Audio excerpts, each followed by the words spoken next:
Depois do flop da manifestação de hoje, minha gente, acabou pro Bolsonaro. Não tem mais pra onde correr. E ele só tá colhendo o fruto das mentiras que ele sustentou durante muito tempo. Simples assim. Essa é a primeira manifestação do Bolsonaro depois do depoimento que ele deu lá pro Xandão. E, gente, aquele depoimento, ele foi decisivo para acabar com uma série de narrativas que esse povo se sustentou durante muito tempo. Bolsonaro ali, ele tem um comportamento, primeiramente, muito covarde, não tem um comportamento de como se ele tivesse de frente com um ditador, né? E sim como uma pessoa que mentiu o tempo todo e que ali estava pedindo desculpa e que achava que o crime ao qual ele estava sendo acusado era menor do que poderia se pressupor e que, portanto, não deveria ser condenado por isso. Mas ali ele acaba trazendo algumas informações que sustentaram essa galera durante muito tempo, principalmente a galera lá do 8 de janeiro, que era o quê? Né? Que tinha fraude nas eleições, que a urna podia ser fraudada. E ali, quando ele foi perguntado, ele não traz prova de nada. Então ele vai dizer que aquilo ali, eu nunca tive prova de nada. De uma maneira implícita, ele deixa claro que iria intervir no TSE só porque perdeu, porque não concordou com o resultado que ele não tinha como provar que era fraude. Então só porque perdeu, ele ia lá e ia fechar o TSE. Só porque ele perdeu, ia lá e impedir a posse do Lula. Esse tipo de coisa. Tem uma outra coisa também que enfraqueceu muito a narrativa de que Xandão, né, é o ditador da toga, essas coisas. Foi ele ter dito em um dado momento do depoimento dele que se fosse qualquer uma outra pessoa no lugar do Xandão, ele também iria acusá-lo daquelas coisas. O que mostra que não tem a ver a ação do Xandão. O problema dele é com o Estado brasileiro, com o Estado democrático de direito. Que ele não concordava com a estrutura da nossa democracia e que, portanto, estava acusando juízes de receber dinheiro para fraudar a eleição, para escolher o Lula como vitorioso, ou para fraudar a eleição de alguma forma, ou para privilegiar outras pessoas e perseguir ele. Enfim, esse tipo de coisa que sustentou essa galera. Só que como ele é um covardão do caralho, então o que é que ele faz, né? Ele chega lá e desmente tudo. Então tudo que ele... A galera que foi pra rua lá no 8 de janeiro era um bando de doido. Era um bando de doido que tava ali sem nada, sabe? Que não tinha nada... como é que é o nome disso aqui? Isso aqui é algo substancial, né? Pra manter aquela galera ali na rua. Não tinha. Então pronto, ficou claro aquilo ali. Então, obviamente, né, minha gente, depois de tanta mentira, de tanta loucura, de tanto... Esse vem aí, né? Sempre um vem aí, um vem aí, um vem aí. Aí acaba que a galera cansa. Né? A galera cansa. Quantas pessoas foram chamadas de doida agora e agora estão ressentidas com esse corno? Não é verdade? É óbvio, meus amores, é óbvio. E aí é o que a gente vê nessa manifestação. Essa galera aí é fruto de muita articulação. Vamos lembrar, né, da manifestação de fevereiro, acho que do ano passado, que a menor estimativa era de 180 mil pessoas. 180 mil pessoas. Que ainda era a maior manifestação que se vê desde o 7 de setembro, lá de 2021, né, quando rolou um 7 de setembro.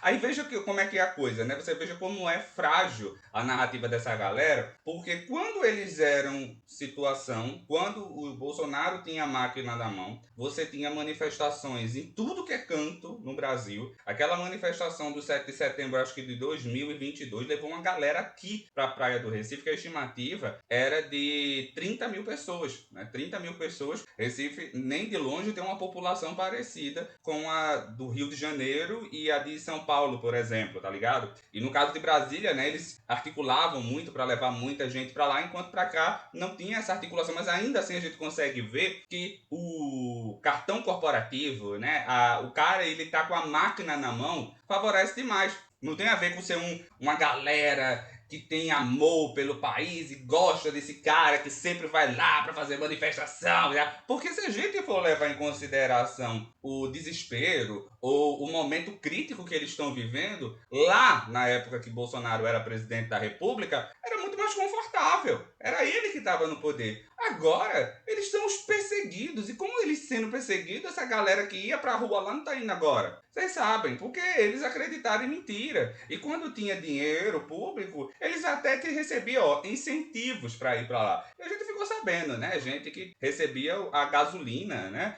Gente que ganhava R$ 100 para entrar no ônibus e ir lá fazer multidão, lá em Copacabana, lá na Avenida Paulista. Isso tudo aconteceu e todo mundo sabe disso. Esse cara foi o cara mais corrupto que colocou os pés na presidência da República. Usou dinheiro público para tentar se autopromover. E ainda se perdeu a eleição porque foi um péssimo presidente. Agora, se tem uma coisa que nós da esquerda precisamos entender é que, primeiro, esse cara, né, ele não vai ter mais espaço na política ano que vem, certo? Ele ainda vai ter o capital político que ele tem, terá esse capital político. Mas ainda assim, acabou-se para ele. Acabou-se. Agora eles estão pedindo anistia. Olha que desgraça, né? Uma galera que estava lá na frente, que ia ter poder, que ia poder fazer acontecer, agora tá aí numa narrativa fraca de anistia que não vai rolar. Eles sabem que essa anistia não vai rolar. Agora, uma outra coisa que a gente precisa entender dentro da esquerda é que, olha quem é que está prejudicando o governo de fato, né? É o Centrão, né? Então a gente tem que prestar atenção no Centrão. A gente tem que prestar atenção e tomar o voto do eleitor do Centrão. E também mudar a cara dessa esquerda, né? Essa esquerda aí que está nesse congresso, que pelo amor de Deus, um pessoal que já deu o que tinha de dar. Vamos se aposentar a maioria ali, porque puta que pariu, vocês são um bando de bosta também, desculpa aí. Eu vou falar desses termos. Então a gente que é da esquerda tem que ser muito mais pragmático daqui pro ano que vem.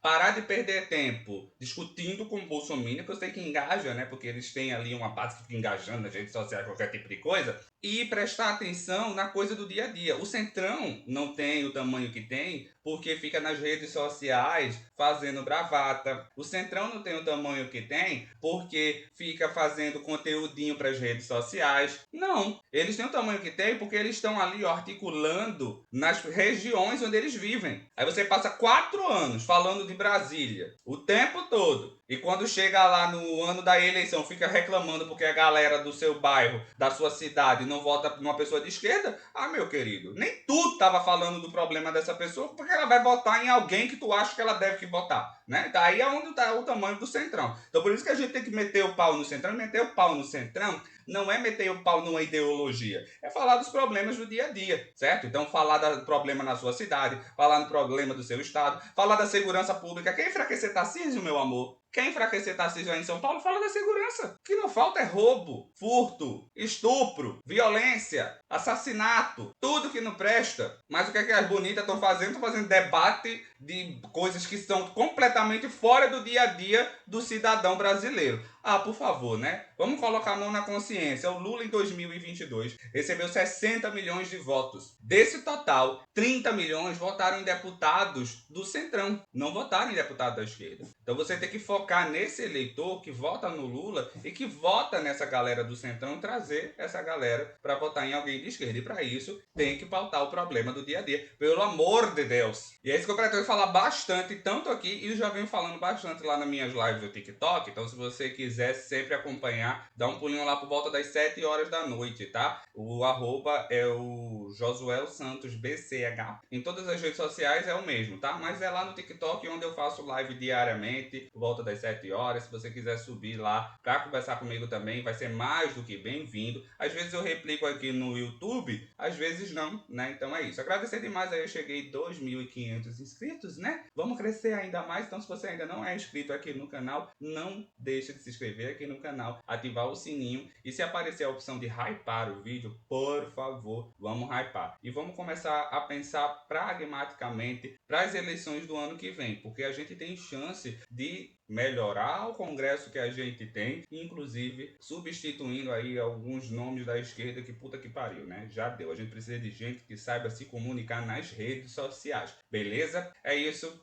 e até o próximo vídeo. Tchau, tchau.